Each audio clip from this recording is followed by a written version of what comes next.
Sur la droite, entre les troncs blancs, apparaissait çà et là le chapeau de paille d'Anton Petrovitch. Ce dernier marmonnait en faisant le tour des arbres. « C'est donc là que vous vous cachez, mes petits dodus, là que vous nichez, mes grassouillés ?» Axinia, pour sa part, cherchait vers la gauche. Roman rendit à sa tante sa première trouvaille, puis il prit délibérément à droite et, se retrouvant bientôt seul, se mit à vagabonder au milieu des arbres. Par tempérament, il ne pouvait être un bon chasseur de champignons. Il n'avait ni la patience, ni l'équilibre mental indispensable. Il avançait assez vite, tournant autour des bouleaux, fouillant rapidement l'herbe du regard.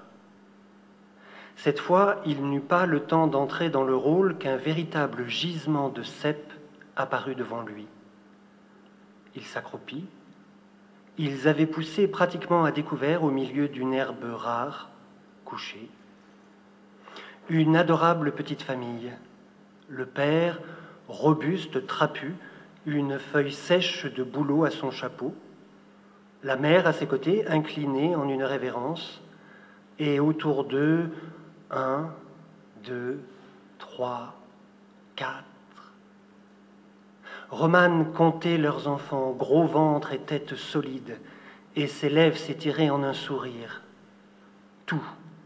Toute son enfance lui revenait, surgit en même temps que ces champignons de sa mémoire recouverte par les herbes de l'oubli.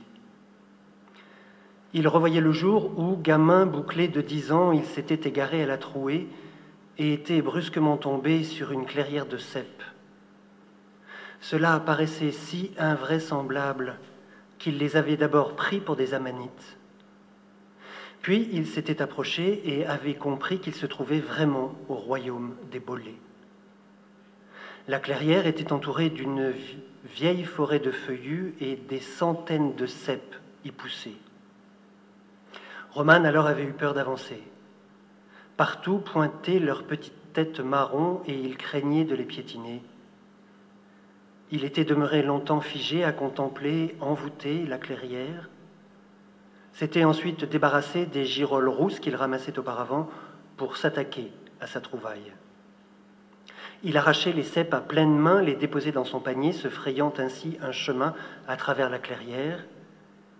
Il était à peine au milieu que le panier était plein. Alors il avait ôté sa chemise qui, à son tour, s'était bientôt trouvée remplie. Il restait pourtant quantité de champignons qui pointaient tantôt ci, tantôt là, le narguant par leur solidité et leur pureté. Et le gamin de 10 ans avait pris une grande décision.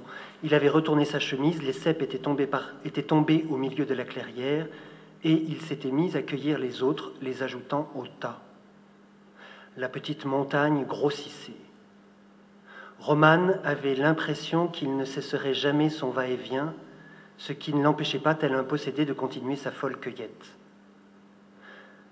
Lorsqu'enfin il avait saisi le dernier, le tas marron et blanc l'avait laissé méduser. Il y en avait 10 bons seaux.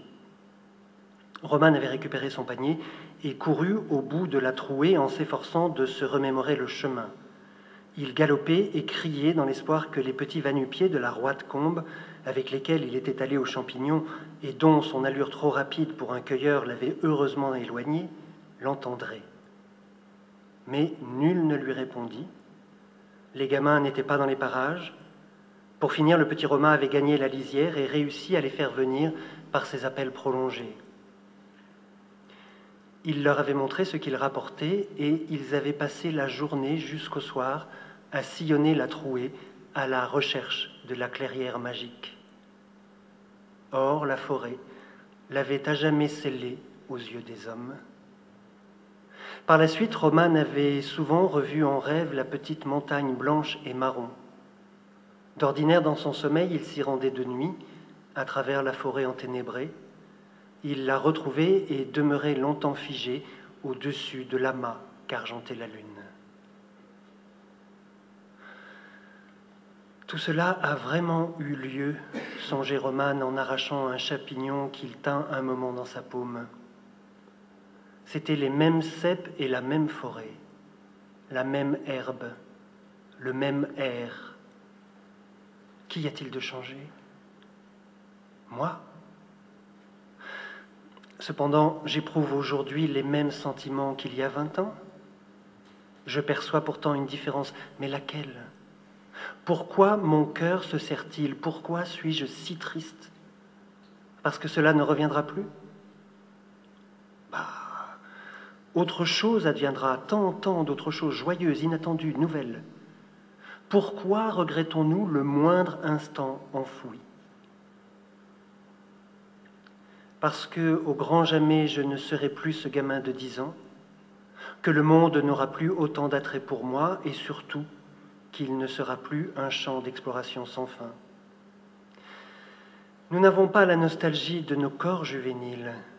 Nous languissons de notre ignorance première du monde, car l'homme ignorant est pur et sans péché. Le paradis n'est qu'ignorance, et cette ignorance est gage d'éternelle jeunesse.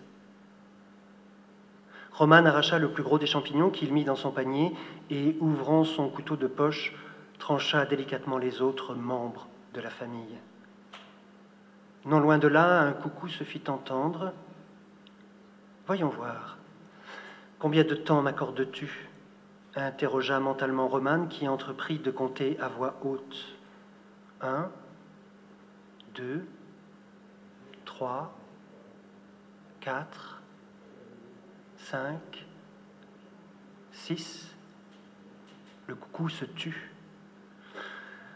Pas très généreux, conclut-il avec un petit rire en se relevant et en suspendant à son épaule le panier contenant son premier butin. En 6 ans, on peut faire tant de choses, à condition bien sûr de ne pas lambiner.